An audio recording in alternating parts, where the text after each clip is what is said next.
ઓમ તત્સત શ્રી પરમાત્મને નમો નમઃ.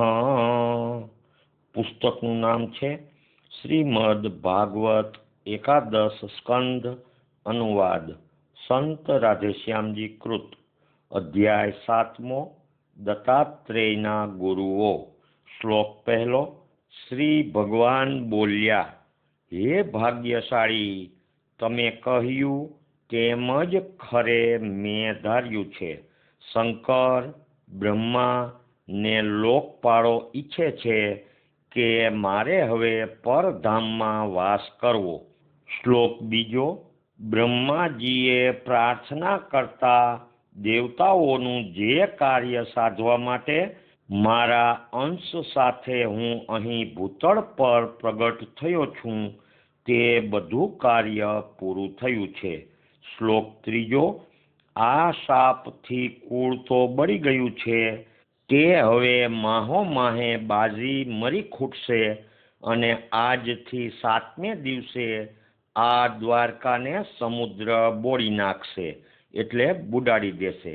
શ્લોક ચોથો. જેવો હું આ લોકને તજી દઈશ કે બધા પ્રકારના મંગળોનો નાશ થઈ જશે અને થોડા કાળમાં હે ઉદ્ધવ કળિયુગ વ્યાપી જશે. મતલબ શુદ્ધ નિખાલસ નિષ્કામ આત્મપ્રેમનો અભાવ, એટલે કે દયા, ક્ષમા, સત્ય, ધર્મ, નીતિ, પરમાર્થ બુદ્ધિ વગેરે ઘટી જાય અને તેથી ઉલટું કૂળ, કપટ, દંભ, પાખંડ, લોભ, સ્વાર્થ, ભ્રષ્ટાચાર બધું જોર કરે તે કળિયુગ. શ્લોક 5મો. આ પૃથ્વીલોકને છોડી દઉં પછી તમારે આ સ્થળમાં રહેવું નહીં, કારણ કે હે ઉદ્ધવ, કલિયુગના લોકો અધર્મમાં જ રુચિવાળા થશે. શ્લોક 6. માટે સ્નેહી, સંબંધી, નાતીલા, સગા બધા પ્રતિનો સ્નેહ સંબંધ સાવ તજી મારા એકમાં ચિત્ત ચોડી સર્વભૂત પ્રાણી પર સમદ્રષ્ટિ રાખી જગતમાં વિચર્યા કરો. શ્લોક 7મો. વાણીથી, આંખથી, કાનથી, મનથી, આમ ઇન્દ્રિયોથી ઓળખાતું આ જગત સાવ બનાવટી જાદુની માયા જેવું ક્ષણિક, નાશવંત તેમજ મનના ભ્રમરૂપ છે. શ્લોક 8મો. ખોટી ભ્રાંતિને લઈ ચંચળ ચિત્તને, એટલે વિષયી ચિત્તને પદાર્થોમાં ભેદભાવ તથા ગુણ દોષ ભાસે છે, તેમ આવી ગુણ દોષ જોનારી બુદ્ધિથી આ કાર્ય કરવા જોગ છે, એટલે કર્મ. આ ઉલટું છે, એટલે વિકર્મ. આ અકર્મ છે, એવા કર્મના ભેદ પડે છે. મતલબ કર્મ એટલે કરવા જોગ કર્મ, એટલે કર્તવ્ય કર્મ. કરવા જોગ કર્મ ન કરે તે દેખાવમાં અકર્મ, છતાં કર્મ ચોંટે. વિકર્મ એટલે ન કરવા જોગ કર્મ. અકર્મ એટલે લોભ, સ્વાર્થ કે મમત્વ વિના કરેલા પરહિતના તેમ પ્રભુ અર્થે કરેલા કાર્ય પણ દેખાવમાં કર્મરૂપ, પણ વસ્તુતાએ અકર્મ જ ગણાય, એટલે તે કર્મનું બંધન ન થાય. શ્લોક 9મો. ઇન્દ્રિયો તથા મનને નિયમથી વશમાં રાખી એક લક્ષ્યે મનને મારામાં જોડી દઈ આખું વિશ્વ આપમાં, એટલે જે આત્મા આખા વિશ્વને ધારી રહેલ છે તેમાં જુઓ, એટલે અનુભવ કરો. પછી સર્વને ધારી રહેલ તે આત્માને પણ મારામાં જોતા શીખો, અર્થાત સર્વત્ર ભગવદ ભાવની દ્રષ્ટિ રાખો. શ્લોક 10મો. જ્ઞાન અને વિજ્ઞાનની બુદ્ધિથી ભગવાન સર્વ સ્થળે વ્યાપી રહ્યા છે, તેમજ વસ્તુ રૂપે પણ ભગવાન જ પ્રકાશી રહ્યા છે. આવી સૂઝથી સર્વના આત્મા રૂપે રહી જાણો. આમ પોતાના સ્વરૂપના અનુભવથી કૃતાર્થ થઈ જતા એટલે તૃપ્ત થઈ જતા કોઈ પણ જાતનું વિઘ્ન નડતું નથી. શ્લોક 11મો. ગુણાતીત થયેલો યોગી કોઈ કામ કરે ત્યારે બાળકની પેઠે આ કર્મમાં ગુણ છે માટે કરવું અને આ કર્મ દોષવાળું છે માટે ન કરવું એવો સંકલ્પ તેને હોતો નથી. પણ સહેજે કરવાનું હોય તે કરે કે ન પણ કરે, પણ પોતાની સ્થિતિ અનુસાર અધર્મ તો સહેજે જ તેનાથી ન બને. શ્લોક 12મો. આમ ઈશ્વર સ્વરૂપનું જ્ઞાન તેમજ તેનું પૂરું ભાન પામીને તેમાં અચળ શ્રદ્ધા રાખી સર્વભૂત પ્રાણીનો શાંત મિત્ર થઈ રહે અને આખા વિશ્વને બ્રહ્મરૂપ જોતા એટલે મારા રૂપ જોતા ફરી સંસારમાં ન પડે. શ્લોક 13મો. શ્રી સુખદેવજી બોલ્યા, ભગવાને આપેલા આ બોધથી આવા જ્ઞાનનું તત્વ એટલે બ્રહ્મ જ્ઞાનનું તત્વ જાણવાને મહાવૈષ્ણવ ઉદ્ધવજી ચરણમાં પડી ભગવાનને પૂછવા લાગ્યા. શ્લોક 14મો. ઉદ્ધવજી બોલ્યા, હે યોગીઓના ઈશ્વર, યોગીઓની મૂડી રૂપ, યોગના આધાર રૂપ, આપ યોગના કરતા છો. મારા કલ્યાણ માટે આપે આ સંન્યાસ સમાન સર્વત્યાગ રૂપ યોગનો બોધ કર્યો એટલે સમર્પણ યોગનો બોધ કર્યો. શ્લોક 15મો. હે પરમેશ, જેઓનું મન વિષય પદાર્થોમાં રમી રહેલ છે એવા મનુષ્યોને સંસારી કામનાઓ તજી દેવી એ ઘણું અઘરું છે. તેમાં પણ જેને આપની ભક્તિ ન હોય તેને માટે તો આ વાત ભારે વહમી છે. શ્લોક 16મો. આપની માયાના બળથી મારું મન મૂઢ થઈ ગયું છે. તેથી દેહ, સ્ત્રી, પુત્ર, પરિવાર, સંપત્તિ આદિમાં ગાઢ મમતા એટલે આ હું અને આ મારું એવી ગાઢ મમતા બાંધી બેઠો છું. તો આપે જે શ્રીમુખથી બોધ કર્યો તેને જે રીતે સહેલાઈથી સાધી શકવું તે રીતની સમજણ આ દાસને આપવા કૃપા કરો. શ્લોક 17મો. જે સદા સત્ય રૂપ સ્વયં પ્રકાશ આત્મા છે તેનું જ્ઞાન આપી શકે એટલે ભાન આપી શકે એવા આપ સમાન દેવતાઓમાં પણ કોઈ નથી. બ્રહ્માજીથી માંડી સર્વ દેહધારીઓ આપની માયામાં મોહ પામી રહ્યા હોય છે અને તેથી બહારના વિષયના પદાર્થોને તેઓ સાચા માને છે. શ્લોક 18મો. સર્વ માયાથી પર આપ નિર્દોષ ને અનંત અપાર સર્વજ્ઞ ભગવાન પોતાના દેશ, કાળ આદિની ઉપાધિ વગરના નિત્ય વ્યાપક ધામમાં વસી રહ્યા છો. સંસારના દુઃખથી તપીને સાવ કાયર થઈ છેક નિરાશ થઈ જતા એટલે સંસારમાં કંઈ સાર ન જોતા ખિન્ન થઈ જતા હે નરના સખા એવા નારાયણ, હું આપને શરણે પડું છું. શ્લોક 19મો. શ્રી ભગવાન બોલ્યા, આ જગતના તત્વને જાણી જનારા મનુષ્યો એટલે સંસારના મિથ્યાપણાને જાણી જનારા મનુષ્યો ઘણે ભાગે પોતાની અંદર રહેલી દુષ્ટ વાસનાઓને દૂર કરી પોતાને પોતાથી જ તારે છે. શ્લોક 20મો. પોતાનો આત્મા જ પોતાનો ગુરુ છે. તેમાં ખાસ કરીને મનુષ્યોને માટે તો પોતાનો આત્મા જ ગુરુ છે. કારણ કે મનુષ્ય નજરે જોઈને તેમ અનુમાનથી જાણીને એટલે અનુભવ પામીને પોતાનું પૂરું કલ્યાણ સાધી શકે છે એટલે મોક્ષ સાધી શકે છે. મતલબ આમ પોતે જ પોતાનો ઉદ્ધાર કરી શકે છે. શ્લોક 21મો. યોગ ને સાંખ્ય શાસ્ત્રમાં કુશળ એવા ધીર મનુષ્યો પોતાના દેહમાં જ સર્વશક્તિવાળા મને પૂરેપૂરો પારખી લે છે. શ્લોક 22મો. 1, 2, 3, 4 ને ઘણા પગવાળા તેમ પગ વગરના ઘણા પ્રાણીઓ સર્જાણા છે, પણ તે બધામાં મનુષ્યો મને પ્રિય છે. શ્લોક 23મો. કારણ કે જ્ઞાની પુરુષો આ પોતાના દેહમાં જ હું જે સર્વ જગતનો ઈશ્વર છું તેને પારખી જાય છે.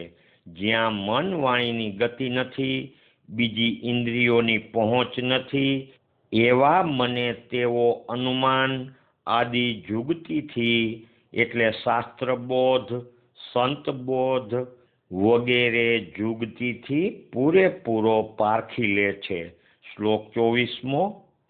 આમ પોતાની મેળે જ્ઞાન થાય છે તે બતાવનારી જૂના કાળની વાત છે. તે અજોડ મહાતેજસ્વી યદુ રાજાને અવધૂત દત્તાત્રેયથી સંવાદ થયો તે છે. શ્લોક 25મો. અવધૂતના વેશમાં ફરતા કોઈ જુવાન બ્રાહ્મણ નિર્ભય ને જ્ઞાની જણાતા ધર્મને જાણવાવાળા યદુ રાજા તેને પૂછવા લાગ્યા. શ્લોક 26મો. યદુ રાજા બોલ્યા, હે બ્રહ્મદેવ, આપ કાંઈ પણ કામ કરતા નથી, છતાં આપની બુદ્ધિ આટલી ઉજ્જવળ છે એટલે નિર્મળ છે. આવા બુદ્ધિશાળી વિદ્વાન હોવા છતાં આ લોકમાં બાળકની પેઠે કેમ ભમતા ફરો છો? શ્લોક 27મો. ઘણે ભાગે મનુષ્યો કીર્તિ, લક્ષ્મી કે આયુષ્ય વધારવા માટે પ્રયત્નો કરી રહે છે. વળી કોઈ ધર્મ કે પૈસો સંચય કરવા કે વૈભવ મોટાઈ મેળવવાની ઈચ્છાઓ સાધવા માંડી રહે છે, તો કોઈ આત્મતત્વ જાણવાની મહેનત લઈ રહ્યા છે. શ્લોક 28મો. આમ ચારે પ્રકારના પુરુષાર્થની પ્રવૃત્તિમાં જીવો પડ્યા છે. ત્યારે આપ તો વિવેકી છો એટલે જ્ઞાની છો, સમર્થ છો, વળી સારા સ્વરૂપવાળા છો, ચતુર તેમ મીઠા બોલા છો, છતાં કંઈ કર્મ કરતા કે કંઈ ઈચ્છતા દેખાતા નથી, પણ ગાંડા, મૂઢ કે પિશાચની જેમ વર્તી રહો છો અને કંઈ પુરુષાર્થ કરતા નથી. શ્લોક 29મો.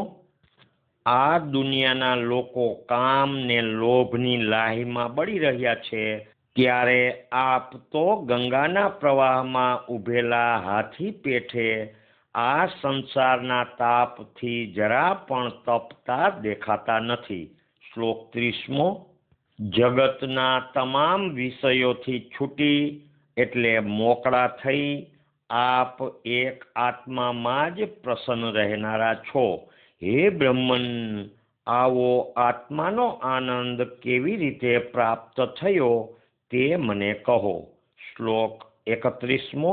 શ્રી ભગવાન બોલ્યા, હે ઉદ્ધવ, ધર્મ પ્રેમી બુદ્ધિમાન યદુરાજાએ તે શ્રેષ્ઠ બ્રાહ્મણનો આમ સત્કાર કરી પ્રેમથી નમીને પૂછતા તે અવધૂત આ પ્રમાણે બોધ આપવા લાગ્યા.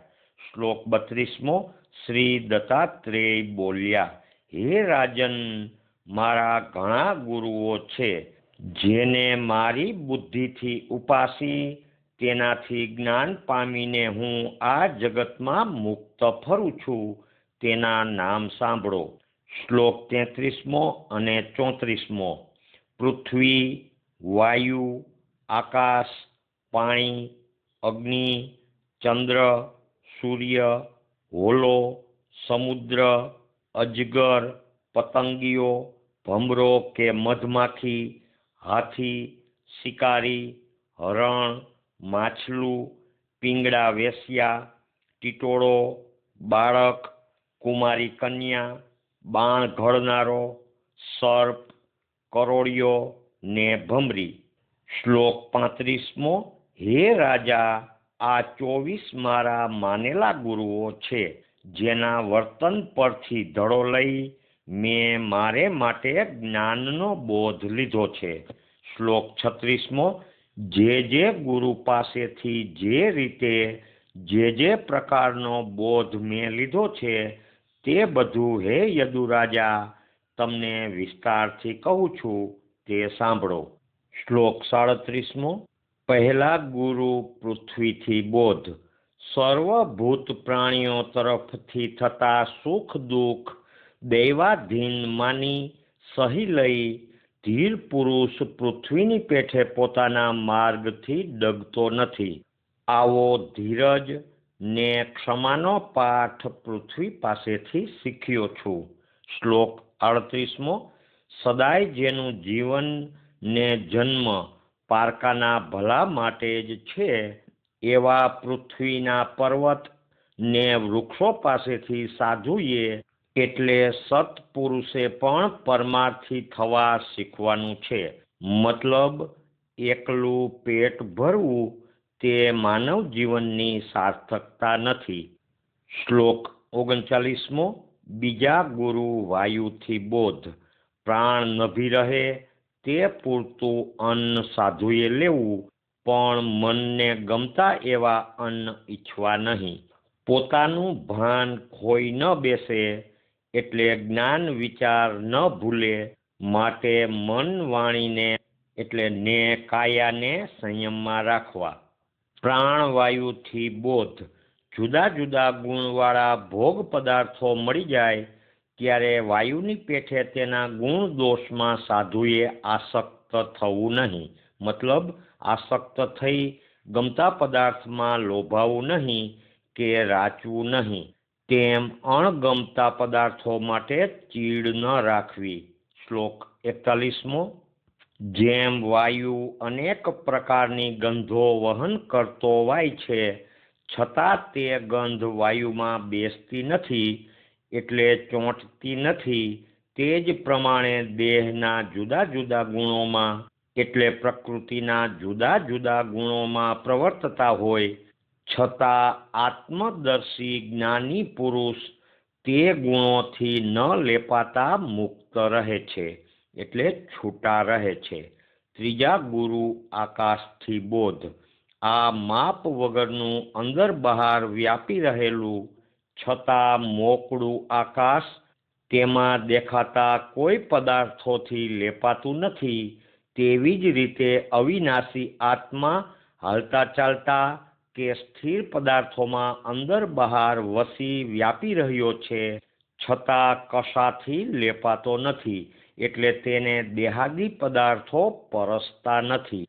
આમ મુનિએ ગુપ્ત રીતે એટલે કોઈ ન કળે તેમ બ્રહ્મભાવથી સર્વના આત્મા રૂપે રહેવું ઘટે એટલે અસંગપણે રહેવું ઘટે. શ્લોક 43મો. જેમ વાયુના વેગથી ધકેલાતા વીજળી વાદળા વગેરે આકાશને અડતા નથી, તેમ દેહાદી પદાર્થો કે કાળથી થયેલા તેજ પૃથ્વી જળ વગેરે નાશવંત હોવાથી અજર અમર આત્માને સ્પર્શી શકતા નથી. મતલબ તેમ સાધુએ કોઈ માયાના પદાર્થને વળગવું ન જોઈએ. ચોથા ગુરુ પાણીથી બોધ. સહેજે સ્વભાવથી જળ ઘણું મીઠું સ્વાદવાળું તથા ચોખ્ખું છે, તીર્થરૂપ છે એટલે પાવન કરનારું છે, તેનું દર્શન પરસ કે નામ ઉચ્ચાર પ્રાણીઓને શુદ્ધ કરે એવા છે. મુનિએ પણ જળની પેઠે અંતરથી જ કોમળ એટલે દયાળુ માયાળુ પવિત્ર અને કામાદી દોષનો નાશ કરે તેવા પાવનકારી થવું જોઈએ. શ્લોક 45મો. પાંચમા ગુરુ અગ્નિથી બોધ. જેમ અગ્નિ તેજસ્વી કોઈથી પાસે ન જઈ શકાય એવો તાપથી આકરો હોય છે, વળી કોઈ પણ વસ્તુ બાકી ન રાખતા જે કંઈ હોમે તે બધું ખાખ કરે છે, છતાં તેને દોષ લાગતો નથી, તેમ યોગી પુરુષે કોઈ છૂટ ન લઈ શકે તેવા તપોબળથી ઉગ્ર, તેજસ્વી એટલે પ્રભાવશાળી, પેટ એ જ વાસણ રાખનાર થવું જોઈએ, એટલે કંઈ ન સંઘરનાર થવું જોઈએ. વળી અનાયાસ જે આવી મળે તે ખાય તો પણ અગ્નિની પેઠે નિર્દોષ રહે. મતલબ આવું તપ સાધુનું જોઈએ. શ્લોક 46મો. વળી અગ્નિની પેઠે સાધુ ક્યાંક છાના ક્યાંક છતા રહે, એટલે ક્યાંક પોતાનું તેજ બતાવે ક્યાંક ન બતાવે.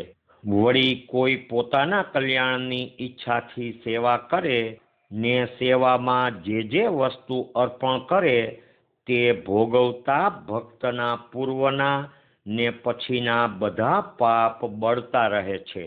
શ્લોક 47મો. જેમ જુદી જુદી જાત ને આકારના બળતા લાકડામાં અગ્નિ એ રૂપે ભાસે છે, તેમ આત્મા રૂપ ભગવાન અવિદ્યાથી એટલે નામ રૂપના પ્રપંચથી આ સૃષ્ટિ સર્જી ઊંચા નીચા દેહોમાં ગરીને તે રૂપે ભાસે છે. એટલે મનુષ્ય દેહમાં મનુષ્ય જેવા, દેવ શરીરમાં દેવ જેવા, પશુ શરીરમાં પશુ જેવા વગેરે.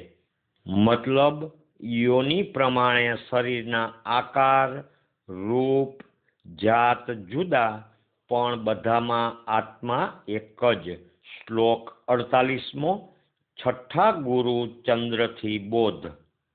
જેમ ન દેખાય તેવા કાળના વેગથી ચંદ્રની કળામાં વધારો ઘટાડો થયા કરે છે, તેમ જન્મ, મરણ એટલે માંદગી, જાડા થવું, પાતળા થવું, બાળક, જોબન, બુઢાપો વગેરે બધા વિકારો દેહના છે, એટલે ફેરફાર દેહના છે, મતલબ આત્માના નહીં.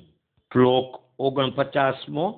ધોધ વેગે દોડી રહેતા કાળના વેગથી અગ્નિની જ્વાળાની પેઠે સદાય શરીરો સર્જાણા કરે છે અને પાછા નાશ પામે છે. છતાં જેમ અગ્નિની જ્વાળા ખબર ન પડે તેમ બદલાતી રહે છે, તેવી જ રીતે સદાયે બદલાતા દેહોની ખબર પડતી નથી. શ્લોક 50મો. સાતમા ગુરુ સૂર્યથી બોધ. જેમ સૂર્યનારાયણ ઉનાળામાં પોતાના કિરણથી જળ શોષી લે છે અને પાછું ચોમાસા ટાણે અનેક ગણું વરસી દે છે, એટલે અમૃતમય વરસી દે છે, તેમજ સાધુ પુરુષો વસ્તુ પદાર્થો પ્રાપ્ત થતા ટાણે યોગ્ય પદાર્થો ગ્રહણ કરી દેવા ટાણે ઉદારતાથી વાપર્યા કરે છે, છતાં તેમાં તેને લીધા દીધાનો ભાવ હોતો નથી. શ્લોક 51મો. જેમ આકાશમાં સૂર્ય એક જ છે તેમ આત્મા એક જ છે, પણ જુદા જુદા ભાસે છે. તેમજ પ્રકૃતિ ગુણથી જુદા જુદા પ્રાણીમાં આત્મા અજ્ઞાનીને જુદા જુદા ભાસે. શ્લોક 52મો. આઠમા ગુરુ હોલાથી બોધ. આ જગતમાં કોઈ પણ ઠેકાણે કોઈની સાથે ગાઢ સ્નેહ સંબંધ ન બાંધવો, નહીં તો ગાઢ પ્રીતિ બાંધવાથી રાંક થઈ ગયેલા હોલાની પેઠે સંતાપ પામી દુઃખમાં મરે. શ્લોક 53મો. એક હોલો વનમાં કોઈ ઝાડમાં માળો બાંધીને પોતાની સ્ત્રી હોલી સાથે રહેવા લાગ્યો. આમ રહેતા થોડો સમય ગયો. શ્લોક 54મો. આમ બંને ગૃહસ્થી ધર્મમાં થોડો સમય રહેતા સ્નેહના પાસથી એવા બંધાઈ ગયા કે એકબીજાના અંગથી અંગ, આંખથી આંખ, મનથી મન જોડાઈ ગયા. શ્લોક 55મો. તે બંને આમ પ્રેમથી બંધાઈ જતા બેઠા, સૂતા, હાલતા, ચાલતા, વનમાં ફરતા, ખાનપાન કરતા, રમતા, આમ બધે ટાણે ભેળા વનમાં ઉડી રહી મોજ કરતા. શ્લોક 56મો. હે રાજા, હોલીથી ઘણો રાજી થયેલો લંપટ હોલો જે ઈચ્છા હોલી કરતી તે બધું આકરું દુઃખ વેઠીને પણ ગોતી લાવતો. શ્લોક 57મો. આમ સાથે રહેતા હોલીને ગર્ભ રહ્યો ને પોતાના પતિ સન્મુખ માળામાં યોગ્ય સમય ગયે ઈંડા મૂક્યા. શ્લોક 58મો.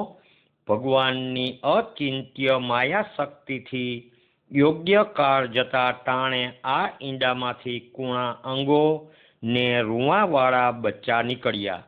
શ્લોક 59મો. બચ્ચાના પ્રેમી આ પતિ પત્ની બચ્ચાને પ્રેમથી ઉછેરવા લાગ્યા અને તેમનું કાલું કાલું મીઠું બોલવું સાંભળીને ખૂબ રાજી થતા. શ્લોક 60મો. સદા આનંદમાં રહેતા તે બચ્ચાના કોમળ પીછાથી તેમ ગમતમાં કાલું કાલું મીઠું બોલતા દોડીને સામા આવતા દેખી આ હોલો હોલી બહુ સુખ પામતા હતા. શ્લોક 61મો. હરિમાયાના મોહથી મૂઢ થયેલા, જેના દિલ સ્નેહથી બંધાઈ ગયા હતા, તેવા બંને પતિ પત્ની બચ્ચાના મોહમાં પડી તેમને ખૂબ પ્રેમથી પાળવા લાગ્યા. શ્લોક 62મો. એક દિવસ તેઓ બંને જણા બચ્ચા માટે ચારો ગોતવા પાસેના વનમાં ગયા. ચારો ગોતતા ગોતતા તેઓ વનમાં લાંબો વખત ભટકી ભટકી કાયર થઈ ગયા. શ્લોક 63મો. તે દરમિયાન દૈવ યોગે વનમાં ફરતા કોઈ શિકારીએ પોતાની જાળ બિછાવી માળાની પાસે ઉડતા બચ્ચાને તેમાં પકડી લીધા. શ્લોક 64મો. બચ્ચાને ઉછેરવાની સદા હોંશવાળા હોલો હોલી ચારો લઈ વનથી આવ્યા ને માળાની પાસે પહોંચ્યા. શ્લોક 65મો. ત્યાં પોતાના વહાલામાં વહાલા બચ્ચાઓને પારધીની જાળમાં ફસાઈ ચીસ પાડતા જોઈને અતિ દુઃખી થયેલી હોલી એકદમ રાડ પાડી તે તરફ વેગથી દોડી ગઈ. શ્લોક 66મો. બચ્ચામાં અતિ મમતા બંધાઈ જવાથી ભગવાનની માયાથી રાંક બનેલી હોલી બચ્ચાને જાળમાં બંધાયેલા જોતા છતાં ભાન ભૂલીને તે જાળમાં પડી. શ્લોક 67મો. પોતાના પ્રાણથી વધુ પ્રિય પોતાના સ્ત્રી બચ્ચાને જાળમાં પડેલા જોઈને રાંક થઈ ગયેલો હોલો બહુ જ દુઃખથી સંતાપ કરવા લાગ્યો. શ્લોક 68મો.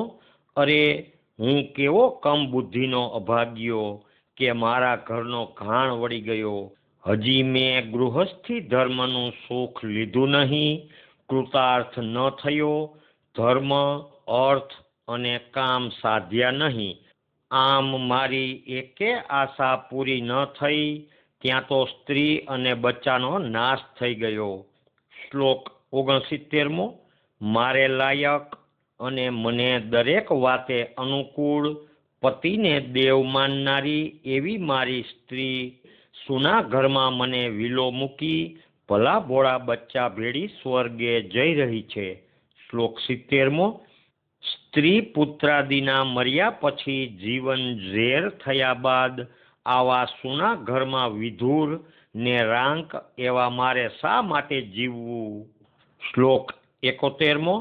પોતાની સ્ત્રી હોલી તથા બચ્ચાને શિકારીની જાળમાં તરફડતા મોતના મોઢામાં જોવા છતાં તે મૂર્ખ રાંક હોલો પણ છતી આંખે જાળમાં જઈ પડ્યો.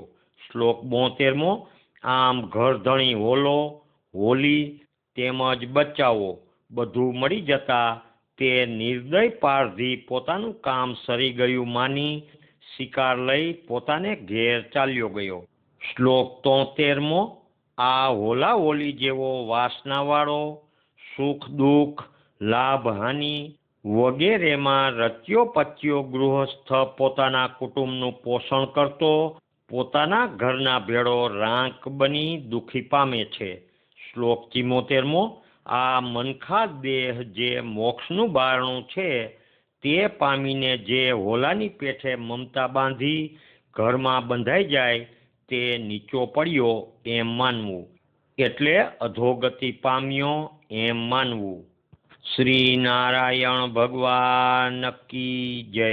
શ્રી કૃષ્ણચંદ્ર દેવ કી જય. દ્વારિકાધીશ કી જય. રણછોડરાય કી જય.